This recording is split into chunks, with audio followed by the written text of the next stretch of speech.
convidá-los a abrirem as vossas Bíblias em Mateus capítulo de número 5. Mateus capítulo de número 5. Nós vamos ler dos versos de número 27 ao 30. Mateus 5, do 27 ao 30.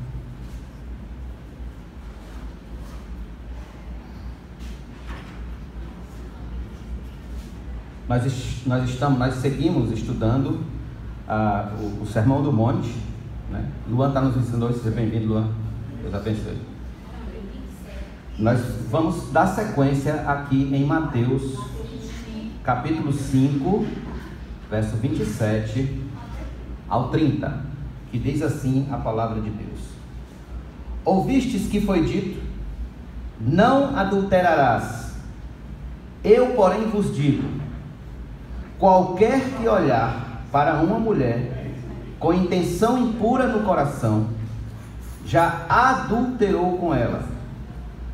Se o teu olho direito te faz tropeçar, arranca-o e lança-o de ti, pois te convém que se perca um dos teus membros e não seja todo o teu corpo lançado no inferno. Se a tua mão direita te faz tropeçar, corta-a e lança-a de ti, pois te convém que se perca um dos teus membros e não vá todo o teu corpo para o inferno. Vamos orar.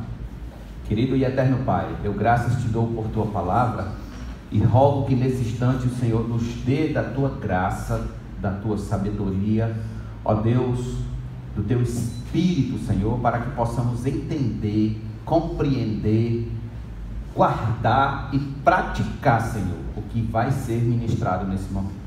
Então eu rogo em nome de Jesus que o Senhor fale aos nossos corações e assim nos alcance por tua graça, por tua misericórdia e por teu amor. Em nome de Jesus, fala aos nossos corações, assim te agradecemos e todos nós damos amém. Irmãos, não podemos perder de vista que estamos considerando a parte prática do Sermão do Monte. Nós já atravessamos a ponte que eu falei para vocês, que se encontra nos versos 17 ao verso 20 do capítulo 5. E já estamos caminhando na estrada prática do Sermão do Monte da vida cristã. Na semana passada nós consideramos sobre o mandamento não matarás. Explicamos que ele não se resume somente ao fato de cometer um homicídio tirando o sangue de alguém, mas que diante de Deus, quem se irá contra o seu próximo, principalmente se esse próximo for o seu irmão, certo? Diante de Deus, e insultá-lo, tratando-o como raca. Nós explicamos o que significa raca, ou seja, é uma palavra aramaico que quer dizer indigno, abnegado, renegado, né? Alguém realmente indigna, um sujeito indigno. Muito bem, insultando esse próximo dessa forma, significa que nós estamos sujeitos ao fogo do inferno. Hoje nós vamos considerar a verdadeira interpretação que nosso Senhor nos dá sobre o sétimo mandamento. Qual é o sétimo mandamento? Não adulterarás. Não adulterarás. Preste atenção. Até o ano de 2005, no Código Penal brasileiro, adultério era crime. Encontra-se no artigo 240 do Código Penal. Esse artigo 240, ele foi revogado pela Lei 11.106 de 2005. Até então, o adultério era tratado como crime, apesar de que há mais de 50 anos que não se havia uma denúncia formal em delegacia de crime de adultério.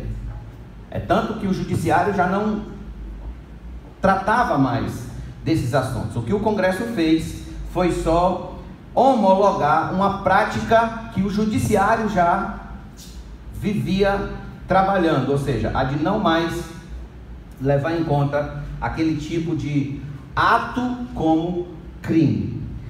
Eu não preciso hoje à noite definir para ninguém aqui o que significa adultério. Todos nós bem sabemos que significa infidelidade conjugal. Eu não preciso entrar em pormenores desse particular. Todavia, precisamos deixar que a porção do texto bíblico que lemos hoje à noite nos conduza ao genuíno entendimento do que é adultério, conforme o entendimento de Cristo nosso Senhor. E ver o contraste que Cristo faz com o ensino dos fariseus. E ver também as suas consequências e como tratar desse pecado em particular. Então, eu tenho 4 perguntas a fazer hoje à noite. Em primeiro lugar, o que os fariseus ensinavam sobre o adultério? O que eles ensinavam sobre a traição conjugal? Vamos voltar para Mateus 5 e veja comigo o verso de número 27. Permaneça com sua Bíblia aberta que nós vamos folhear bastante as Escrituras hoje. Ouvistes que foi dito: não adulterarás. Não adulterarás. Como já pudemos constatar na semana passada, no mandamento anterior, os fariseus, eles eram peritos em exaltar a letra da lei e abafar o espírito da lei. Eles nunca tocavam a raiz do problema. Eles sempre ficavam podando as folhas. Isso porque eles eram homens cujos interesses religiosos eram apenas de aparência, fachada espiritual, capas religiosas, máscaras espirituais. Eles se satisfaziam no fato de ninguém nunca os pegar em flagrante adultério. E definiam o adultério apenas como o ato em si. O ato em si, e não como cobiça do coração. Eles costumavam fazer separação de mandamento de outro mandamento, ou seja, eles não consideravam que quem cometia adultério também pecava, quebrando o pecado de cobiça, que é o 10º mandamento.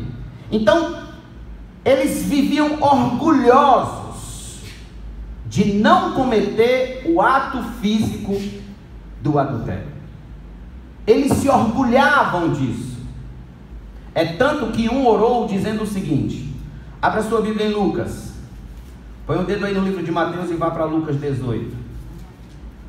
Olha o que esse fariseu orou dizendo, com o coração cheio de orgulho carnal.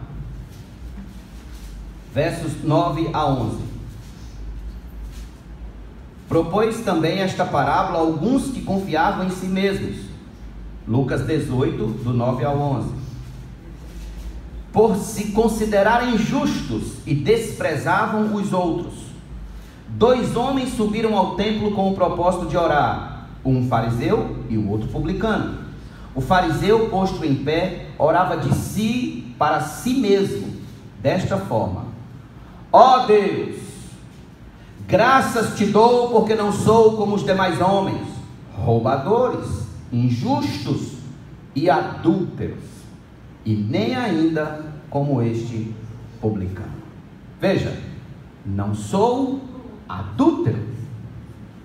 Eles sustentavam esse orgulho de nunca terem cometido o ato público de adultério.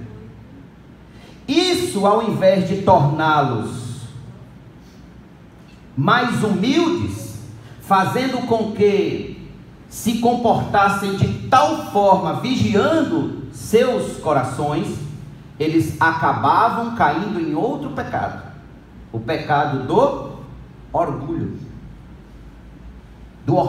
carnal. Se gabavam sobre os outros homens de nunca ter sido apanhados em flagrante adultério. E assim eles seguiam suas vidas hipócritas, feito sepulcros caiados. Ouça, antes de nós passarmos para a segunda pergunta, o que Jesus diz sobre esse assunto, nós devemos honestamente questionar se nós mesmos não caímos de vez em quando nesse pecado de orgulho quando contemplamos a queda de um irmão. Muitos de nós se orgulham no coração de nunca ter sido apanhado em flagrante adultério, ou de nunca ter roubado, ou matado, ou ingerido álcool, usado drogas, sido desonesto nos negócios. Então a gente fala com a gente mesmo, a gente fala para nós mesmos: ó Deus, graças te dou, porque não sou como aquele homem que trai a esposa, não sou como aquela mulher que trai o marido, como aquele jovem que vive na vida de fornicação, como aquele homem que é alcoólatra, aquele que é drogado, desonesto. E assim muitos de nós seguem a sua vida hipocritamente, como faziam os fariseus. Quantos de nós, eu pergunto, já não fizemos da queda dos outros palco para o orgulho do nosso coração? Quantos de nós já não nos sentimos imbatíveis contra este ou aquele pecado? Quantos de nós já não nos sentimos melhores do que aquele irmão que caiu, superiores a ele? Amados, devemos ser um pouco mais reflexivos nessa questão do adultério em nosso país, principalmente aqui no Brasil. Por quê? Porque no Brasil só há um pecado. No Brasil só há um pecado, o do adultério. A igreja dá uma ênfase acima da média sobre o pecado do adultério. Você pode ser desonesto. Aliás, deixa eu ser mais claro, o pastor pode ser desonesto nos negócios, meter a mão no dinheiro da igreja, passar cheque sem fundo, ser mentiroso, ser alcoólatra, bater na esposa, falar palavrão, ser desonesto no trabalho, mas jamais ele pode ser adúltero. Me prove. Está aí a marcha para Jesus. O tanto de homens desonestos que sobem aqueles carros, mas estão lá pousando de homens consagrados, santos. Quando em 1998 o pastor Caio Fábio caiu em adultério, seus livros eram vendidos a preço de banana nas calçadas das lojas evangélicas, porque eis um pecado que ele é inadmissível, imperdoável na igreja evangélica: é o adultério. Seja tudo menos adúltero. Está errado. Quantos líderes nós não conhecemos que são acusados, que não são acusados de adultério, mas são verdadeiros charlatães da fé, tripudiam a fé dos outros? Homens que vivem pousando de consagrados, mas são preguiçosos para estudar as escrituras, pregam sermões aguados, vivem buscando sermões de internet para poder pregar, porque não tem coragem de meter a cara nos livros e estudar pensando no bem-estar da igreja.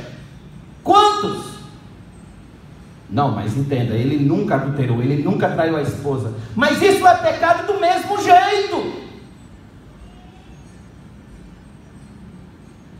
Eu não estou dizendo aqui que ser adúltero é menos do que qualquer outro pecado. Eu estou dizendo que os outros pecados não são menos que o adultério. Estão, equiparados. Daí, meus irmãos, não haver muito do que se orgulhar de ser melhor do que aquele que caiu. Eu não caí em adultério, mas já se irou contra um irmão. Eu não caí em adultério, mas já fuxicou da vida alheia. Eu não caí em adultério, mas já foi desonesto em alguma vez nos negócios.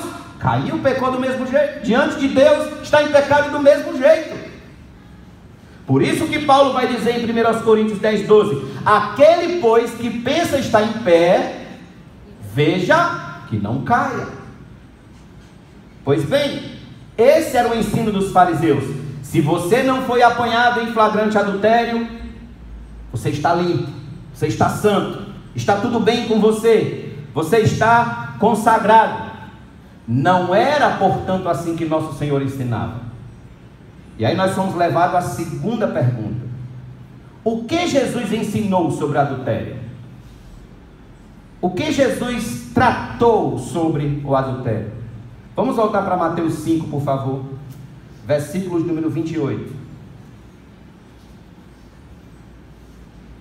Eu, porém, vos digo: qualquer que olhar para uma mulher com intenção impura no coração, já adulterou com ela. Qualquer que olhar para uma mulher com intenção impura no coração. Observe, Jesus mais uma vez ele vai na raiz do problema tão esquecida pelos fariseus. O problema não é o ato em si. O problema começa no coração. Onde o adultério nasce? O adultério nasce primeiro no coração. Depois ele toma corpo. Depois ele se materializa. É a cobiça do coração, pejada de imaginações sexuais pervertidas, que começa lá dentro. Para nosso Senhor, ninguém precisa ser apanhado em flagrante adultério para ser culpado de tal. Basta que olhe com olhar cobiçoso e deseje no coração aquela pessoa que não é seu cônjuge, diante de Deus, já adulterou com ela, já é culpado diante de Deus. Irmãos, aqui mais uma vez somos desafiados a entender que é no coração que começa tudo que não presta. Eis aqui o que podemos considerar, o que os teólogos chamam de a doutrina do pecado. A doutrina, como falamos na quarta-feira, da depravação total. Já nascemos com o nosso coração absolutamente depravados, inclinados para o mal, para cobiçar o mal. Mais uma vez, eu chamo os irmãos a comigo no capítulo 7 do Evangelho que escreveu Marcos, e a verem comigo o versículo de número 21. Marcos, capítulo de número 7, versículo de número 21. Vai dizer assim a palavra de nosso bom Deus: porque de dentro do coração dos homens é que procedem, é que nascem, é que saem os maus desígnios, prostituição, os furtos, os homicídios que consideramos semana passada e os adultérios. Onde nasce o adultério? No coração. Já nascemos com essa inclinação do coração para o que é proibido, para o que não é nosso. O apóstolo Paulo disse que se viu culpado disso quando percebeu o seguinte. Abra sua Bíblia em Romanos capítulo 7. Olha o que Paulo percebeu e observou onde estava a sua culpa. Romanos capítulo 7. Veja comigo do verso 7 ao 11. Romanos capítulo 7, do verso 7 ao 11. Que diremos, pois? É a lei pecado? De modo nenhum. Mas eu não teria conhecido o pecado, senão por intermédio da lei. Pois não teria eu conhecido a cobiça, se a lei não dissera: não cobiçarás. Mas o pecado, tomando ocasião pelo mandamento, despertou em mim toda sorte de concupiscências. Porque sem lei está morto o pecado. Só uma pausa aqui, um parêntese. Se você vai estrada à frente, e essa estrada lá na frente tem um abismo, e se não há nenhuma placa avisando que tem um abismo, o risco que se corre é de se cair nesse abismo, sem saber que ali tinha um abismo. A partir do momento que se tem uma placa dizendo, aqui tem um abismo, cuidado, você então já está avisado de não ultrapassar. Essa é a função da lei. A lei vem e diz, não cobice. Até então nós não conhecíamos pecado, mas no momento que chegou a lei disse, não cobice, despertou-se dentro de nós a cobiça, desejo de cobiçar. Gênesis capítulo 3, seguindo o nosso texto aqui em Romanos. Outrora, sem a lei eu vivia, mas sobrevindo o preceito, reviveu o pecado e eu morri. E o mandamento que me fora para a vida, verifiquei que este mesmo se me tornou para a morte. Porque o pecado, prevalecendo-se do mandamento, pelo mesmo mandamento, me enganou e me matou. Este é o problema, diz o apóstolo Paulo. Podemos estar livres até que a lei nos diga, não cobice. Porque a partir daí, nosso coração fará de tudo para romper com o mandamento, levar-nos à curiosidade, imaginando como seria se eu tomasse aquilo que é proibido para mim. Até que, tendo imaginado, eu vou, pratico e faço o que não presta. É assim que funciona.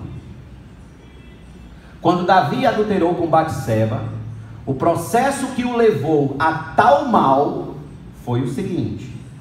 Abra sua Bíblia no segundo livro de Samuel, capítulo 11. Olha o processo que se deu quando Davi adulterou com Batseba. Segundo Samuel, capítulo de número 11, dos versos 1 a 3. Nós sabemos que Davi era um rei em Israel. Como rei de Israel, ele conhecia muito bem toda a lei, principalmente os 10 mandamentos. Ele conhecia o 7º mandamento, não adulterarás, e ele conhecia o 10º mandamento, que é não cobiçarás a mulher do teu próximo, a casa do teu próximo, o boi do teu próximo, etc. Mas veja só o que aconteceu com Davi no segundo livro de Samuel, do 11, capítulo 11, do 1 ao 3. Decorrido um ano, no tempo em que os reis costumam sair para a guerra, enviou Davi a Joabe e seus servos com ele, e a todo Israel, que destruíram os filhos de Amon e sitiaram Rabá. Porém Davi ficou em Jerusalém. Era para ele ter ido, ele não foi. Uma tarde levantou-se Davi do seu leito e andava passeando no terraço da casa.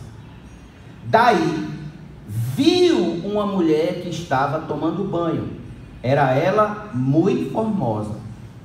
Davi mandou perguntar quem era. Disseram-lhe, é Batseba, filha de Eliã e mulher de Urias, o heteu. Versículo 4 vai dizer que ele mandou chamá-la e assim teve relações com ela. Veja, primeiro ele viu. Ao ver, cobiçou no coração. E ao cobiçar no coração, depois cometeu o ato de adultério. Ele já se fez culpado de adultério quando cobiçou no coração o que não era dele. Quando cobiçou, ele já estava diante de Deus sendo culpado de adultério. Os fariseus diziam, não, ele só comete o pecado de adultério depois que a mulher vai para o palácio e lá se deita com ele. Mas Jesus está dizendo, não. O ensino de Jesus é o contrário. Se no coração já cobiçou, já adulterou, já caiu naquele pecado aos olhos de Deus. Irmãos, eu não estou querendo dizer com isso que é proibido se olhar para alguém. Não é isso. O proibido aqui é olhar cobiçosamente no coração, dando asas à imaginação pecaminosa, porque nós somos muito imaginativos. Nós somos bem imaginativos. E aliás, é importante frisar aqui que esse mandamento cita o homem como exemplo, qualquer que olhar para uma mulher, mas é absolutamente cabível para a mulher também. Porque a mulher não cobiça pelo que vê, a mulher cobiça pelo que ouve. A mulher que desejar um homem fora do seu casamento, ou marido de outra mulher, porque ele parece ser mais atencioso, mais romântico, mais atraente, mais bonito, dizendo em seu coração: ah, se esse homem fosse meu, cometeu adultério com ele. Diante de Deus, cometeu adultério. E eu pergunto: quem de nós nunca adulterou aos olhos de Deus? Sejamos honestos. Quem de nós nunca desejou em nosso coração o sexo, o relacionamento proibido pela lei de Deus? Quem de nós? Eis aqui um pecado, irmãos, do qual nos orgulhamos de não ter cometido de fato. Mas tal orgulho nos torna hipócritas. Por quê? Porque diante de Deus, todos nós já adulteramos, já olhamos para alguém com cobiça no coração, de uma forma ou de outra. Todos nós. Esse é o ensino de Cristo, de que quem olha para alguém com o coração cheio de concupiscência, cheio de cobiça sexual, já adulterou com ela, ou com ele. No entanto, isso é preocupante, muito preocupante. E é o que nos leva à nossa terceira pergunta. Terceiro lugar, quais as consequências do adultério? Quais são as consequências? Vamos voltar para Mateus capítulo número 5, por favor. Versos de número 29 e 30. Se o teu olho direito te faz tropeçar, arranca-o e lança-o de ti, pois te convém que se perca um dos teus membros, e não seja todo o teu corpo lançado no inferno. Verso 30. E se tua mão direita te faz tropeçar, corta-a e lança-a de ti, pois te convém que se perca um dos teus membros, e não vá todo o teu corpo para o inferno. Olha as consequências. Por duas vezes Jesus fala sobre tropeçar e sobre o fogo do inferno. O adultério é uma espécie de pecado que leva a tropeços diante da eternidade, e esses tropeços fazem o indivíduo desembocar diretamente no inferno. Devemos sempre partir do princípio, irmãos, de que o adultério é pecado. Muito se quer dizer hoje, não, mas a situação que tem amor, e Deus é amor. Não, o adultério é pecado, e pecado é odioso aos olhos de Deus. Deus é tão puro de olhos que não pode contemplar o mal. O adultério é, portanto, odioso ao Senhor, absolutamente odioso. O inferno, Jesus vai dizer, foi preparado para o diabo e seus anjos. Mas eu, segundo esse texto aqui, digo a vocês, lá cabe adúlteros também. Cabe adúlteros. Em Romanos 6,23, Paulo disse, porque o salário do pecado é a morte. Ou seja, a alma está em perigo de ser lançada no inferno se não tomarmos tento nesse particular. Portanto, diante desse fato exposto por Cristo de que o adultério leva ao inferno, nós devemos nos concentrar então na última pergunta. Quarta e última pergunta hoje à noite. Qual tratamento nós devemos dar a este pecado? O que eu faço para tratar desse pecado?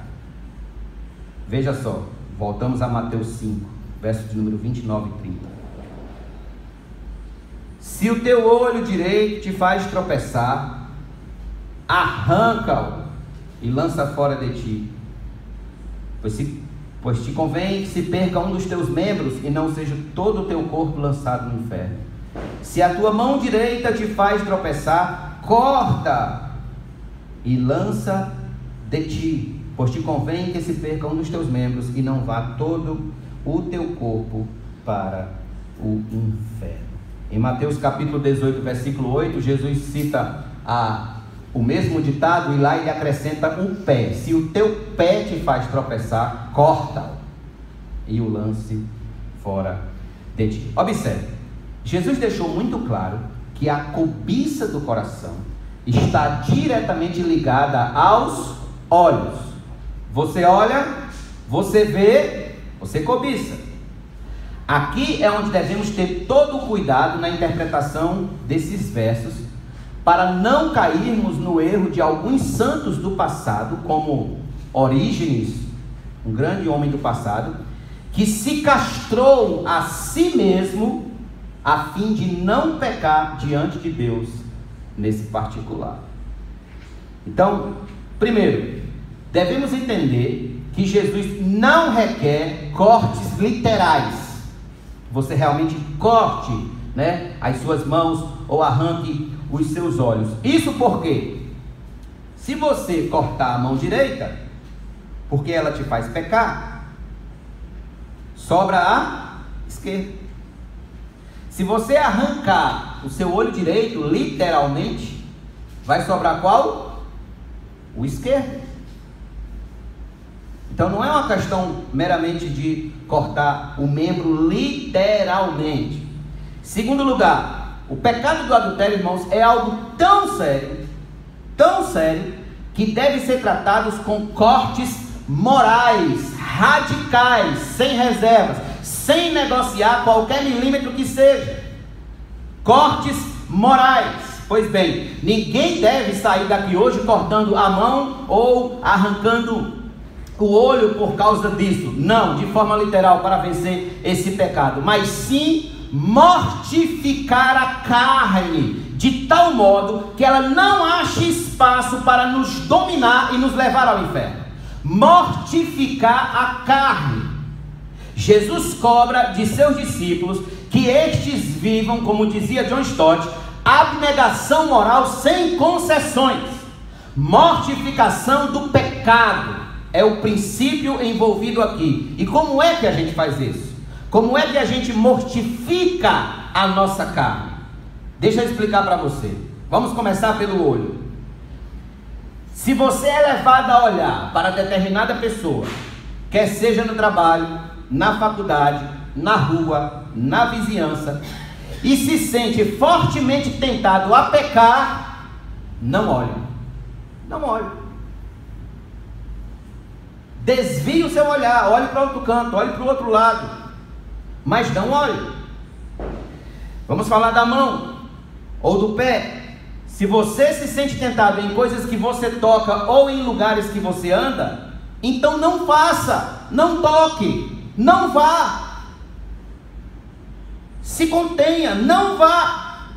Comporte-se como se você estivesse cego, sem mãos e sem pés, para que essas situações que lhe levam a pecar no coração contra Deus, elas sejam dissipadas. Não alimente a carne. Qual é o nosso problema? O nosso problema é que nós alimentamos a nossa carne. Nós alimentamos o nosso coração pecaminoso. Veja o que Paulo aconselhou aos irmãos da igreja de Roma. Abra sua Bíblia em Romanos capítulo 13. Esse foi o texto que impactou a vida de Santo Agostinho e o transformou num santo homem de Deus. Romanos capítulo 13, versículo 14. Romanos 13, verso de número 14.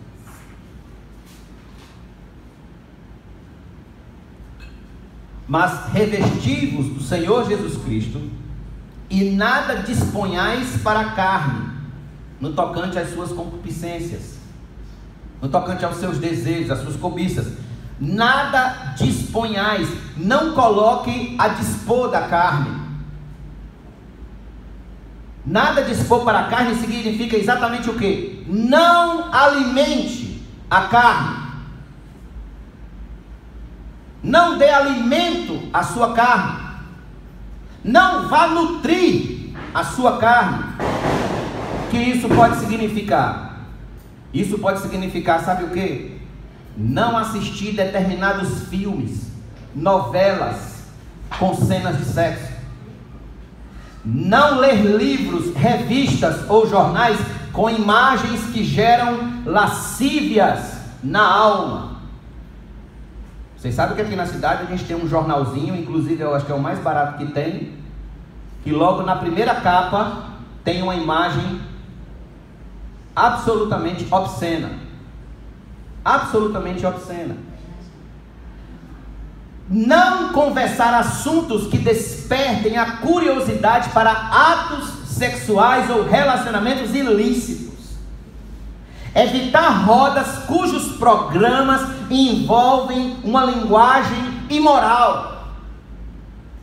Ter cuidado com certos aplicativos de relacionamento. Sair de grupos ou de rede social cujos áudios, vídeos e imagens, mensagens sejam pornográficas. Se você está num grupo assim, se você entrou num grupo assim, saia! Corra dali! Evitar elogios exacerbados ao sexo oposto, que não seja seu cônjuge. Evitar abraços em demasias, caronas solitárias com o sexo oposto, conversas particulares com o sexo oposto, ali sozinho, só você e a pessoa. Não andar em ambientes pejados de obscenidades. Isso significa o quê? Não nutrir a carne, não alimentar a nossa carne. Dizem que uma árvore pode produzir milhares e milhares de palitos de fósforo, mas um palito de fósforo pode queimar milhares e milhares de árvores. Em outras palavras, basta um olhar, basta um toque para que tudo desmorone, para que tudo pegue fogo. Vocês já perceberam, meus irmãos, a sutileza do adultério nas novelas?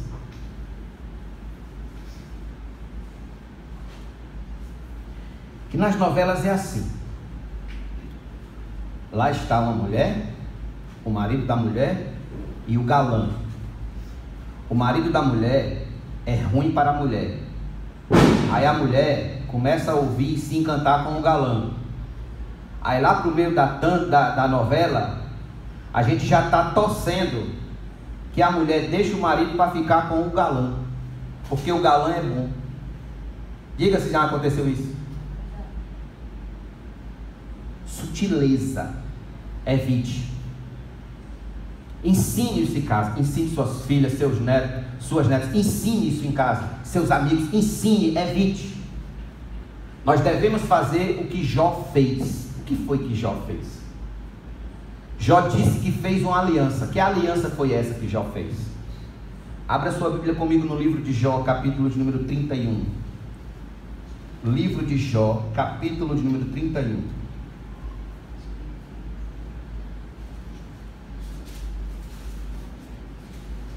Verso de número 1, 7 e 9. Fiz aliança com meus olhos. Como, pois, os fixaria em uma donzela? Olha com quem ele fez aliança. Fiz aliança com os meus olhos. Versículo 7. Se os meus passos se desviaram do caminho, e se o meu coração segue os meus olhos, e se as minhas mãos se apegou a qualquer mancha, olha, meu coração segue os meus olhos. Você vê? Cobiça no coração. Versículo 9. Se o meu coração se deixou seduzir por causa de mulher, se andei à espreita à porta do meu próximo. Olha só a palavra de Deus. Jó estava levantando a sua defesa, declarando a sua integridade, dizendo que não fez nada disso. Por que ele não fez nada disso? Porque ele fez uma aliança com os seus olhos. Devemos fazer essa aliança com nossos olhos, irmãos. Faça essa aliança com seus olhos para não assistir aquela novela imoral, aquele filme indecente. Com seus ouvidos, para você não estar dando atenção a rodas de conversas imorais que giram em torno do imoral. 1 Tessalonicenses 5:22, Paulo disse: abstende-vos de toda forma de mal. Abstenha-se. Abstenha-se. Em Colossenses capítulo 3, versículo 5, Paulo disse: fazei, pois, morrer a vossa natureza terrena. Você acha que é fácil? Acha que é fácil fazer morrer uma natureza que lhe dominou a vida inteira, que se saciou por meio dos seus apetites mais vis a vida inteira? Não, isso é uma guerra. Guerra! Você tem que declarar guerra à sua natureza carnal, senão nunca vai vencê-la. Por isso que John Stott disse: a colocação de sentinelas é comum nas táticas militares. Colocar sentinelas morais é igualmente indispensável. Precisamos colocar sentinelas morais. E onde é que nós encontramos essas sentinelas morais? Na palavra. Há um autor americano chamado Edward Welch. Ele escreveu um livro sobre hábitos escravizadores. E eu pincei aqui um texto desse livro para ler para vocês. Ele diz assim: existe algo na guerra que aguça os sentidos, especialmente quando o inimigo está constantemente escondido. Você ouve um galho que se quebra ou o farfalhar das folhas, já entra no modo de ataque. Alguém tosse e você está pronto para puxar o gatilho.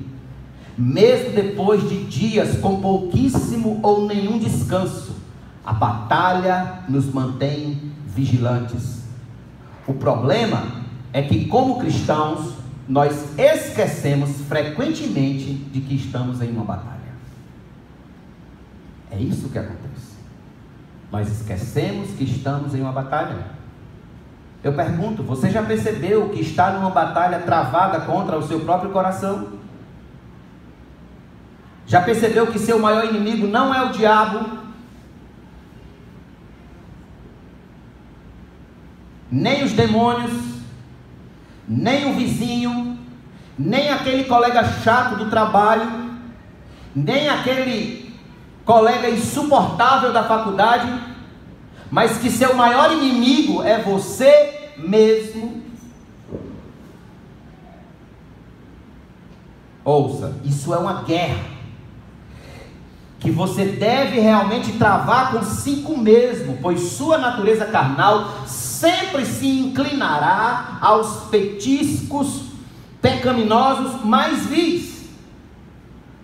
Então, alguma pessoa que me ouve hoje à noite pode dizer assim: como a vida se torna chata, ter que cortar isso que eu gosto de fazer ou aquilo, aquele meu pecadozinho secreto que eu balanço ele, boto para dormir, cuido dele, ninguém sabe, mas eu cuido dele, aquele pecado secreto.